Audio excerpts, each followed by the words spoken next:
city of Harding.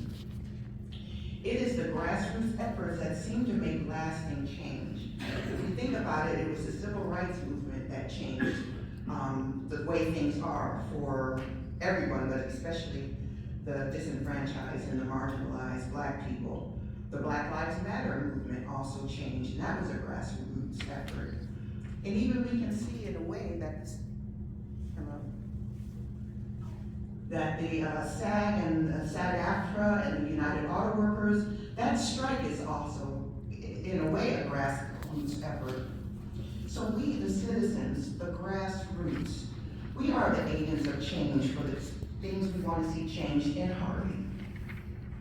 And so what I would like to say is, for our actions, we should join, as the grassroots, we should join a citizen-run organization, or start one. We should hold our elected officials accountable to what we want. Yep. And thinking of those grassroots organizations, there should become a rubric that we, the citizens, put together. And a rubric, when I was in grad school, my professors would have a rubric and they would say, if you want an A, these are the things you have to do. If you want a B, these are the things you would have to do. And they go down in the list of responsibilities. So we as a people, we need to say, if you want to be reelected, this is what we expect from you, and we should create a rubric. Third, we need to register to vote and vote. And so I would like to challenge our alderpersons to have someone present to register voters at each ward meeting. And so just like we celebrated Veterans Day, men and women have fought to defend and stand ready to maintain our democracy. It is our duty not to let their efforts be in vain. Let's continue our grassroots efforts, continue speaking out, continue to show up, and continue organizing. Thank you. Thank you. All right. I'm come here today, talk about some issues that I see that I talked about earlier, and one of them, I'm gonna start off with the speed bumps. I had to get something work done on my front end of my car because of the speed bumps. There was no light, there was no paint on it. So my suggestion is this, especially dark at night, you're going through there at 20 miles an hour and scrape the bottom of your car, costing you $1,500. How can we stop? What is the solution? The solution is that have the alderpersons responsible for the speed bumps, but in this manner. The paint would come from the city, the street department, like Mr. Sappin, and he would supply it, and if he supplied it, each one would actually get somebody to work with him to identify the speed bumps in your ward. And when you do that, you'll keep them painted up and all of that. And the citizens would be glad to help too, but we need to do something. Emergency plan for the winter coming up. We have a lot of people who are not used to this weather up north. So we need an emergency plan for them, for the homeless people, so nobody freezes out in the streets. And we have facilities that take up for them just in case of that. We have to have an inspector to audit the boarded up properties. Because you have the properties that you're talking about, that this company's going to tear down, you still need an inspector to check out the boarded up properties. So that we won't have people dead in there, prostitutes and homeless and all of that. We need to publish an emergency evacuation plan for the city party, for the whole city, and all the aldermen and all the persons in the ward need to be involved in that. We need to start a green garbage disposal service that would save the company money on garbage disposal. If we want to reduce the cost of garbage, we need to have plastics, cans, bottles, and paper in separate cans or something like that. So if we don't pay so much for trash removal, we can reduce our water bill. We need a greater creative department of predatory practices so the senior citizens won't be jilted out of money like people I'm working with, but the generator paying $8,000 some, and I'm still working on it because what I'm doing right now, I'm going to the IRS. I get help from the state, the federal government, the city, or anybody else. So I'm going to the IRS to get this $29,000 that people cheated people out across different counties. And what happens if you go from the one county, then it's just the city. If you go to more than one county, it's a federal offense. So I'm going after it, or anybody else that wants to mess with citizens, especially in Harding.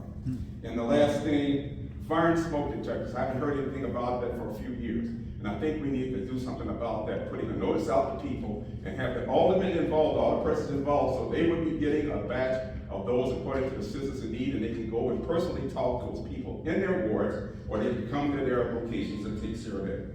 And I want to get the last thing, a hand. I want a hand for the people that help. I want a hand for you, Mayor. 14 seconds. I want a hand for Rosa Romola.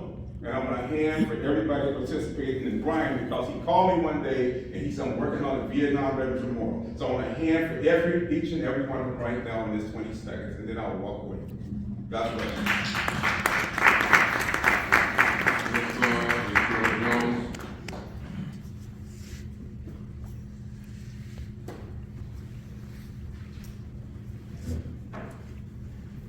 Good evening, everyone. On September the 25th, we had old business, and I know it's on the agenda. Again, there's no old business. I'd like to talk about congratulate Corinne Davis. She is now the local director for the Southland Community. I forgot the name now. Dang, it just left my head. Apologize, but I'd like to thank her. And because I know in the little information that we get in our water bill, the council had voted on it, but we did not know who the local director was. We didn't find out until we got the notice, and well, you put her name there. You looking at her like you don't know? Okay, well, like I said, congratulations. But there was old business. Also, the old business I'd like to talk about. When are we going to get the community hubs finished? They're an eyesore. All 6 wards have one wall and a lot of weeds. Thank you. All right.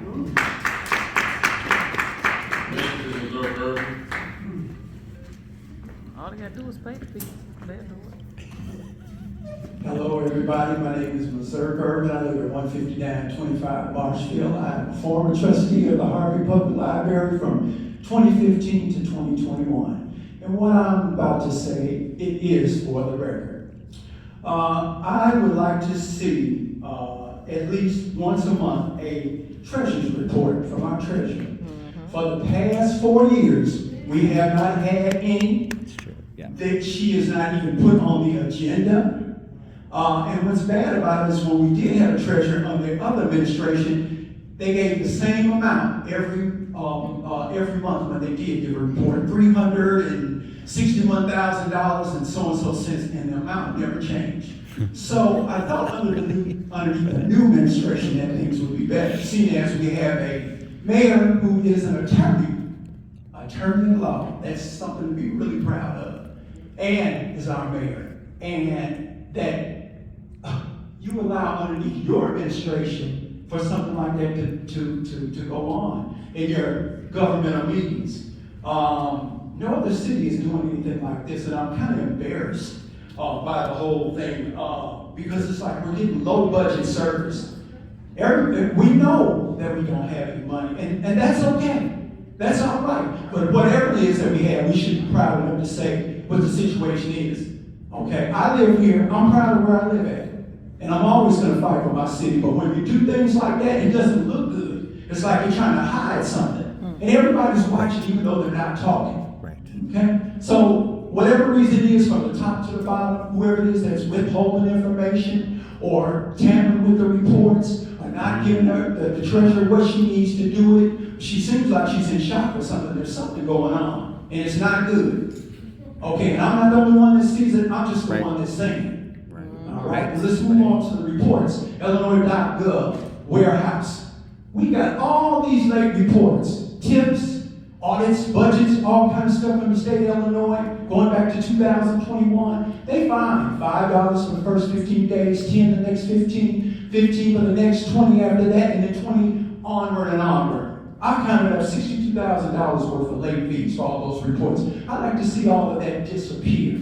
Okay, and I know the aldermen would like to see that too. Whoever's in charge of doing the reports, I really don't know, but this is for you. Do something about it. Make us whole, okay? Make me proud, all right? Thank you. All right.